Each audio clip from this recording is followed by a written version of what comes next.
বিপিএলে ৮ বার দল পাল্টে শিরোপাহীন, ৬ বারেও হতাশা রিয়াদ। দেশের ক্রিকেটে বড় নাম ঠিক, টি-20 ক্রিকেট থেকে সরে গেলেও এখনও দেশের ফ্র্যাঞ্চাইজ ক্রিকেট লিগ বিপিএলে মুশফিকুর রহিমের কদর কমেনি। উইকেটের পেছনে অভিজ্ঞতা, নেতৃত্বের গুণাবলীর সঙ্গে আছে হার্ড হিটিং এর গুণাগুণ। এমন খেলোয়াড়কে কেনই বা দলে নিতে চাইবে না ফ্র্যাঞ্চাইজগুলো? এর সঙ্গে দীর্ঘ 15 বছরের ক্রিকেটের অভিজ্ঞতা তো আছেই। তবে পরিসংখ্যান জানাচ্ছে বিপিএলের মঞ্চে মুশফিক এক দুর্ভাগা। 10 মৌসুমে 9 বার দল বদল করেও ঘরোয়া ক্রিকেটের সবচেয়ে বড় এই শিরোপা জেতা হয়নি তার।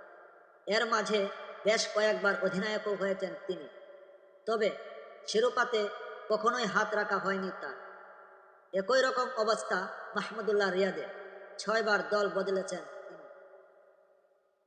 পঞ্চপাণ্ডবের মাঝে মাশরাফি বিন মুর্তজা, সাকিব আল হাসান, তামিম ইকবাল শিরোপা পেলেও মুশফিকুর রহিম কখনোই বিপিএলের শিরোপা পাননি।